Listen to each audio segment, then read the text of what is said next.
was identified as mentally retarded, put back from the 5th grade into the 4th grade, and stayed in that category until I got out of high school.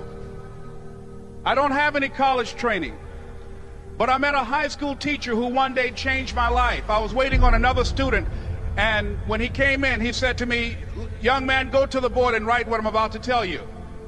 And I said, I can't do that, sir. He said, "Why not?" I said, "I'm not one of your students." He said, "It doesn't matter. Follow my directions now." I said, "I can't do that, sir." He said, "Why not?" I said, "Because I'm educable mentally retarded." And he came from behind his desk and he looked at me. He said, "Don't ever say that again. Someone's opinion of you does not have to become your reality." And as he talked, my heart began to beat fast. Tears began to run down my eyes, and I was in the back just listening to him, because the speech he was giving, that speech was for me. And he said, "Let's route myself." He said, "I want you to practice every day being a disc jockey." I said, "But I don't have any job now." He said, "It doesn't matter." He said that it's better to be prepared for an opportunity and not have one than to have an opportunity and not be prepared. And as I was working to develop myself, I applied for a job as a disc jockey, WMB, on Miami Beach. I went to a guy named Milton Butterball. I said, "How you doing, Mr. Butterball? I'd like to get a job as a disc jockey." He looked at me, he said, "You have any broadcast background?" I said, "No, sir, I don't." "You have any journalism background?" I said, "No, sir, I don't." He said, "We don't have any jobs available." I said, "Yes, sir."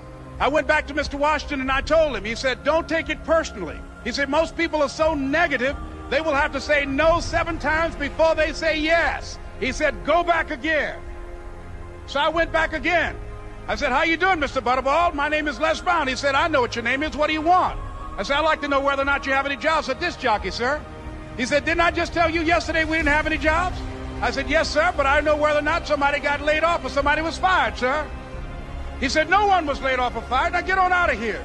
I came back the next day like I was seeing him for the first time. I said, "Hello, Mr. Butterball, how are you?" He looked at me with rage. He said, "Go get me some coffee." I said, "Yes, sir." And I went to get him some coffee. After a while, I would get their lunch and dinner, and I would go in the control rooms and take the disc jockeys their food, and I would not leave until they would ask me to leave. One Saturday afternoon, while I was at the radio station, a guy named Rock was drinking while he was on the air. I was the only one there, looking at him through the control room windows, walking back and forth, young, ready, and hungry. Pretty soon the phone rang, and it was the general manager. And I answered the phone. I said, "Hello?" He said, "Les, this is Mr. Klein." I said, "I know." He said, "Rock can't finish his program." I said, "I know." He said, "Would you call one of the other DJs in?" I said, "Yes, sir." I hung the phone up. I said, "Now he must think I'm crazy." I called my mom and my girlfriend, Cassandra. I said, "Y'all turn up the radio and come out on the front porch. I'm about to come on the air." I waited for about 20 minutes, and I called him back. I said, "Mr. Klein, I can't find nobody." He said, "Young boy, do you know how to work the controls?" I said, "Yes, sir." He said, "Go in there and don't say nothing here." I said, "Yes, sir." I couldn't wait to get behind those controls. I put on an old Stevie Wonder record called Fingertips. I sat down behind that turntable. I said, "Look out, this is me, LB Triple P, Les Brown, your platter playing papa. There were none before me, and there will be none after me. Therefore, that makes me the one and only. Young and single and love to mingle, certified, bona fide, indubitably qualified to bring you satisfaction, a whole lot of action. Look out, baby, I'm your love man." I was hungry. I was hungry. You got to be hungry. Begin to know that you have greatness within you.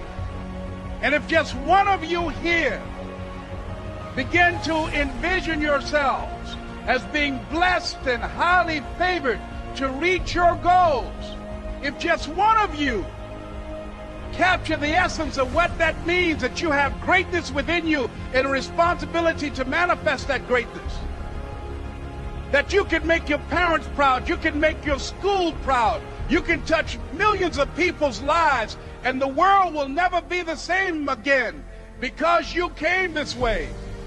It was hard, ladies and gentlemen, coming to speak to people. And I was facing financial difficulties in my own life. I was behind on my bills and my dreams, and I'm saying to them, you can live your dream. It was hard, ladies and gentlemen. It was very difficult to pick myself up each day believing that I could do it. There were times that I doubted myself.